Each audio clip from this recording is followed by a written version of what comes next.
Hello, everybody, and welcome back to the PrimateCast. I'm your host, Andrew McIntosh, and the release date for this podcast is Thursday, September the 4th, 2014. And we are moving on with the second of our multi-part series of podcasts from this year's 25th Congress of the International Primatological Society, which was held in Hanoi, Vietnam between August 11th and 16th of this year.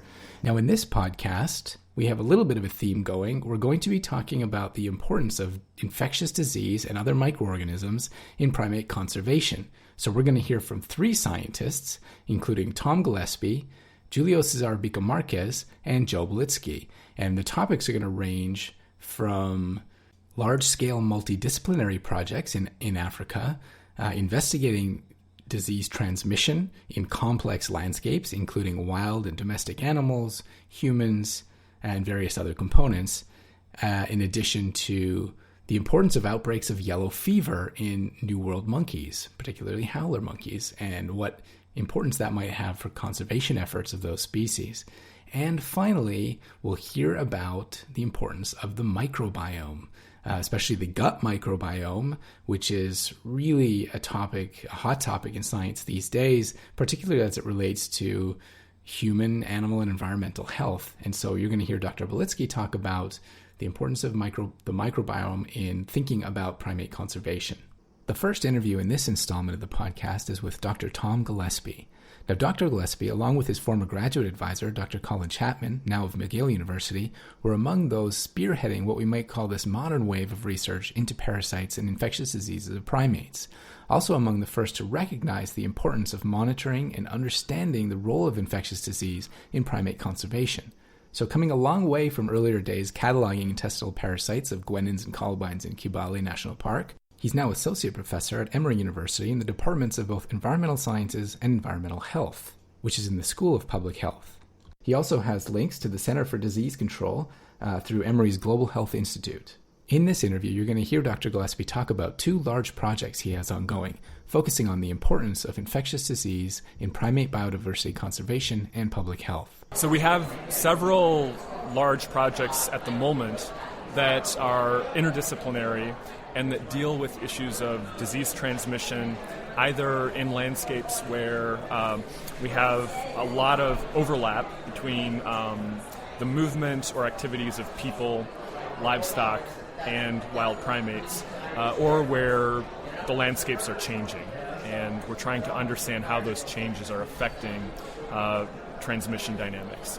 The two that are most exciting in regards to the number of moving components are the Gombe EcoHealth Project, which builds on the long-term work at Gombe Stream National Park in Tanzania.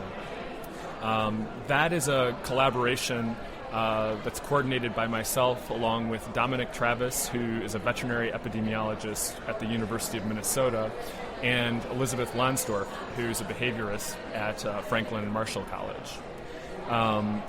That effort began out of a recognition that that infectious disease is a major aspect of the risk assessment for the Gombe chimpanzees. And in response to that, we wanted to have a multi-pronged approach to understanding how those threats could be mitigated. The American Society for Primatology's interdisciplinary symposium this year will actually focus on that project. And so we'll have a number of speakers talking about what's been happening with SIV in that system, other pathogens, especially respiratory pathogens, considering the issues that have occurred at other sites where there's been true confirmation and some of the cases where there's a suggestion that there have been respiratory outbreaks in the past. The other major project is in Ranamafan National Park in Madagascar, and there are two initiatives that are coming together. It's the long-term work of the Center Valbio on biodiversity and conservation, linking to the work of Pivot, which is a new non-for-profit focused on providing quality health care for people on the district level. So the idea is to actually go from more or less zero healthcare, which has been the case due to recent political activity in Madagascar, and ramp it up to what would be expected based on the principle of health as a human right. So there's a large literature in economics about poverty traps and the idea that people find themselves stuck in poverty traps due to a lack of health care and a dependence on natural resources. And so that when they have health problems, they end up making unsustainable choices that take them deeper and deeper into the poverty trap. It's a concept that is used to actually make economic decisions on national and global levels, but there's not been an empirical test of whether or not this actually works in real systems. And so this is a perfect opportunity to look at this. So the economist who I'm working with on this project is Matt Bonds, who is at Harvard Medical School, and we've gotten a grant from the Gates Foundation to help to implement that, along with support from the Herrnstein Foundation to actually do the health intervention itself. So there certainly are seemingly a huge number of moving components involved in those projects, and that probably requires a huge amount of human power as well. But we wanted to ask Dr. Gillespie about what kinds of things they're actually doing on the ground to make these projects happen. Day-to-day activities can be highly varied. So in Gombe, sometimes it means doing door-to-door interviews, so using survey instruments to actually look at risk factors for disease transmission, working with people from the Ministry of Health to actually collect diagnostic specimens. It can mean setting live rodent traps in homes to collect rodents the next day, to test them for pathogens that they may be exposing people to. It can mean going into the agricultural areas of these families to sample their livestock along with our veterinary staff. Or it can mean following the chimpanzees for the day and getting their samples. In Gombe, because the chimps are well habituated, we're actually able to collect observational health data as well. So we have a veterinary checklist, and we can look at what's happening with those animals on a day-to-day basis, and then link that behavioral data and health data to infection status.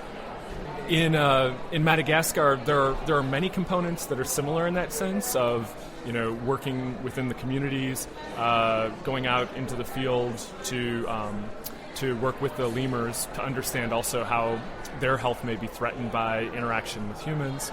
But in Madagascar, because we're working on such a large scale at the district level, there's a lot more activity that requires regular meetings with the Ministry of Health, as well as coordinating large-scale trainings and workshops so that we can show people how things have been done elsewhere where there's been success. So I recently took a delegation from the Malagasy Ministry of Health to Rwanda, which is one of Partners in Health success sites, to show what works and for people to see on the ground what this will look like in the future.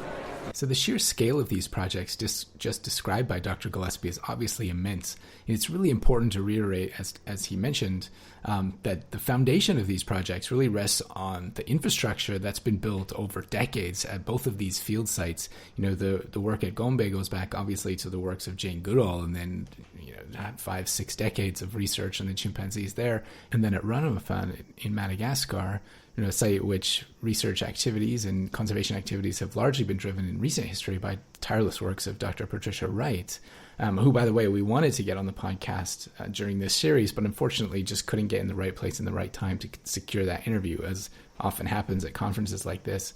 But there was actually a session during the Congress one evening which was showing the recent IMAX movie in tribute to Dr. Wright and the activities of herself and the Centre Val Bio more generally, which focus on conservation, of course, research on the primates and other animals in the area, but also on providing education and improving the skill set of locals so that they can help themselves improve their own qualities of life. And so you heard Dr. Gillespie in this interview talk about poverty traps and how that has really important implications for health of the communities. And so Dr. Gillespie's work is really expanding on this already existing infrastructure, just bringing in the disease component. And so to end the interview, we just wanted to ask Dr. Gillespie if he had any prospects for the future. I mean, where does this work go? Does he have any end goals or end points set for this? Or is it just really still way too early to even consider that? For me, the issue, I don't typically see an end point. I mean, the way I look at things is we have a lot of work to do for both biodiversity conservation, and primates are the part of that that's closest to my heart, and for human health in these systems. And there are times when the interests of human health and biodiversity conservation don't meet up, but the goal is always to try to find synergy there. So that was Dr. Tom Gillespie of Emory University telling us about his work in infectious disease, biodiversity conservation, and public health. In our next interview, we're joined by Dr. Julio Cesar Bica Marquez, who's professor of ecology, animal behavior, and primatology at the Pontifical Catholic University of Rio Grande do Sul in Brazil. Now, he's going to start off here by telling us about his general research program. Basically, I work with ecology, behavior, cognition, and conservation biology of New World monkeys. My major focus is on howler monkeys, but I have also worked with tamarins, titi monkeys, owl monkeys, night monkeys, and marmosets. We have been using both observational methods in the wild and in captivity, but also experimental designs to study aspects of cognitive ecology, social foraging, and more recently, artificial nest predation by howler monkeys. So as you can gather, Dr. Bica Marquez does run a rather diverse research group there, but he was at the Congress this week giving a plenary talk about his more recent work relating to the importance of yellow fever in howler monkey conservation. Now, most of you should be familiar with yellow fever as an important medical concern for humans, or for anyone outside of Africa who's traveled to the continent will know that you have to get vaccinated for that virus before entering.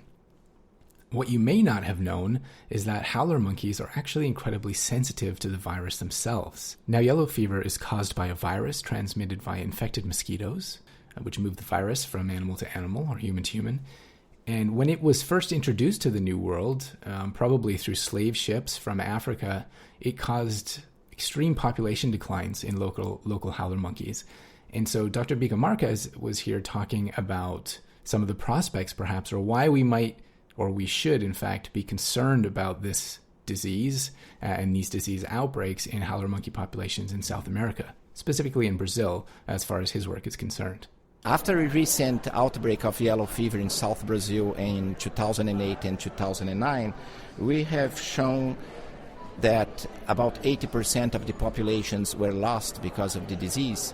And after running in a population viability analysis, we have been able to predict that if other outbreaks occur in the near future, this species probably will have a very hard time to survive in the long term.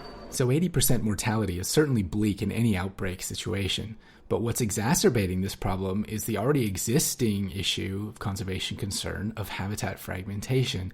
And so when they talk about these population viability analyses, they're actually talking about a metapopulation, which is made up of a number of isolated or near isolated subpopulations with some degree of gene transfer between populations. And what's problematic about that, of course, you need this contact between subpopulations to facilitate gene flow and this to maintain genetic diversity, and which is really important for the viability of those entire populations with that metapopulation. But at the same time, if you get too much transfer, which means too much contact, then you have facilitation of the disease itself. And with 80% mortality, you can imagine where that goes. So they have kind of this sweet spot, which they've tried to figure out, or a Goldilocks zone in some ways. You could think of it between 0 and 1% transfer between those subpopulations as an important marker for persistence of the population. So habitat fragmentation is obviously one way in which humans impact the future viability of primate populations. But here, Dr. Bica Marquez is going to talk about an even more direct form of this, population regulation, I guess you could call it, in the howler monkey populations during the outbreak. During the yellow fever outbreak, also people were killing monkeys afraid of the disease, although this is an illegal practice in Brazil. And then I was forced to launch a campaign that I called Protect Our Guardian Angels, because the howler monkeys are important sentinels of the circulation of the virus in the environment. They are the most sensitive New World primates to this virus, and so their presence warns the authorities, the health authorities, that the virus is around, and then they can launch vaccination campaigns and to take people from the region that cannot take the vaccine. This campaign was quite successful in changing the message that the media was delivering, but had only a small influence on the people's thoughts. I think most of us can probably sympathize with him here. It never is as easy as one would hope to change human minds or behavior, but we do wish Dr. Bica Marques the best of luck in his future efforts to conserve Brazil's howler monkey populations. So we ended the interview by asking Dr. Bica Marques whether, in the absence of these yellow fever outbreaks, he had any related ongoing work. After the yellow fever outbreak, we also began working on self-medication, and we found that a group of howler monkeys that used to eat several plant species that have medicinal properties, although they were present in a field site where they have contact with several domestic animals and also humans, they contain just a single cystode. We believe that the food that they eat is protecting them against other parasites that could be expected in such a landscape. So that was Dr. Bica Marques, plenary speaker at this year's IPS Congress, joining us to talk about his work relating to yellow fever outbreaks in howler monkey populations. In our final interview in this installment of the podcast, we're joined by Dr. Joe Belitsky. Dr. Belitsky's had a rather interesting career, spending 25 years in primate medicine in the United States National Primate Research Center system, then spent time as a chief veterinary officer for NASA, followed by funding high-risk research for the United States government, and currently working as a consultant in technology and science. And he's going to be talking in this interview about something that draws from his vast experience in primate biomedicine, specifically as it relates to conservation, welfare, and management. So here's Dr. Belitsky telling us the problem. Yesterday I talked about some of the traumatic episodes that happen to animals that are confiscated, but before they're confiscated, typically they're also poached. So we're talking about a neonate great ape that typically loses its mother because it's hunted and killed. The infant is taken into captivity by poachers, held in probably less than acceptable conditions. We've seen them come in thin, emaciated, bald. Some of them we know have lived in a box for months, some have lived in a bag for months, some have been chained up for months. Eventually the authorities find them, take them away, and confiscation probably is as big a stress to them as everything else because now they're changing lives again. And then they ultimately end up in a sanctuary. So listeners are probably going to be familiar with this tragic and ongoing problem, particularly as it relates to primate conservation, although they may not all be familiar with the details of that transitionary period between confiscation of the animals and eventual placement in a sanctuary setting, for example, or even reintroduction into the wild. And Dr. Belitsky is going to bring in here kind of his own view. It's a different view than normally held about that quarantine process, and he's going to be talking about that right now. What I talked about yesterday really was what are the possible implications for the microbiome with the stressors, because babies at birth have no microorganisms whatsoever. They pick them up in the birth canal through lactation, through contact with the mother, and peers, conspecifics that live nearby, and then they're poached. So now they pick up a microbiome from the new people that have them, their children. They may, if they're not been weaned, even have a human wet nurse that nurses them, but they're put on foods that are probably not ideal. And again, food and nutrition alters the microbiome dramatically. So it's, again, making this major microbiological transformation in the gut that affects all kinds of health, has all kinds of health implications. These animals eventually, hopefully, will be discovered by the authorities, confiscated, and that's as big a trauma because now they have another life event that's changing. Again, they're put on new food, new people, new environment, new water source. A whole new set of microbes comes into play, and their gut has to rearrange completely. And they may be held in captivity under those circumstances for extended periods based on how quickly it goes to trial, if it ever goes to trial. And then they ultimately end up in a sanctuary. And I talked yesterday really about what we need to do with quarantine, because the old model for quarantine is you isolate the animal for 31 days. They get 3 successive negative TB tests. You do some serology. You get them on a new diet. You get them on a new water supply. You get them used to new caregivers. And you basically make sure they're not going to take anything to the other animals that are old and established. And my point is that the old established animals are stable. Their microbiome stable. They've shared each other's diseases. They've been in contact with one another. And they're probably at much lower risk than the newcomer is to picking up something from them. And so this was the question is, do we need to rearrange the way we perceive quarantine? And, even to the point of introducing the newcomer to fecal material from the group during the quarantine period, which is totally contrary to the way people normally think about it, but it exposes them to the microbiome they're about to move into. And do you want to do it abruptly, or do you want to do it in graduated steps so this animal has a little bit better chance of adapting without dying? Infants going through those circumstances, or great apes under 2 or 3 years of age, normally would be dependent on their mother for protection and succor. They don't get it. They're living in this artificial world with stressors. So we squeeze their adrenal glands as hard as we can, and then we disrupt their microbiology completely, and we say, well, they should do okay. New food, new diet, new people, new microbes, and new family. And so the whole thing is, if we're going to get them that far down the trail, get them to move into a sanctuary, let's make sure we get them there well and alive and well integrated.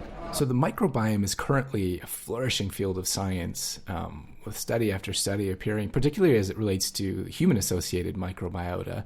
And so we've learned a lot about what causes variation in microbial communities, that include things like the genetics of the individual, and environment, its linkages, and also things like diet and nutrition, association with other animals, some of which Dr. Blitsky talked about just previously. But we also know how important these associated microbiota are for our health. And that's the context in which Dr. Blitsky is talking here. Now, I can tell you from personal experience in Hanoi during this Congress what can happen to your health when your microbiota, particularly your gut microbiota, is disturbed from its natural state, as any traveler to exotic locations should probably also be able to confirm. That night after interviewing Dr. Blitsky, I was out and had probably some fresh vegetables that I probably should have ignored, and the next day was quite rough, barely making it back for my own talk. So anyways, we can clearly see what disturbances in the microflora can do. Now, we know much less about non-human animal microbiota, but of course, studies are appearing all over the place that are enlightening us in this area. And I think where we expect to see a real surge is in the area of primates, and other non-human primate-associated microbiota. And so there was a few researchers here, notably Jonathan Clayton, who's a doctoral candidate at the University of Minnesota, launching this huge project called the Primate Microbiome Project.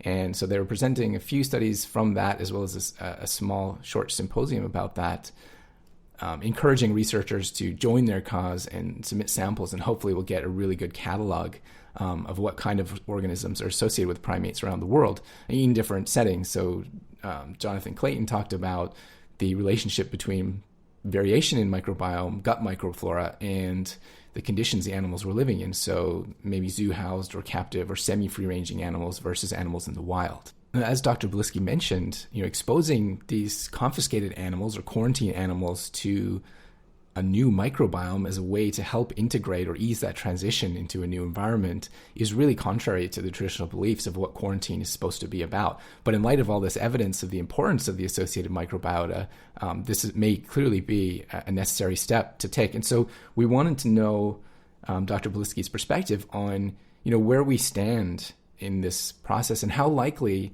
are his ideas and the ideas of emerging science of the importance of the microbiome to be accepted and implemented into this process? I think it's got a real good chance of being considered because I got a lot of comments back after the presentation that we never thought of that before.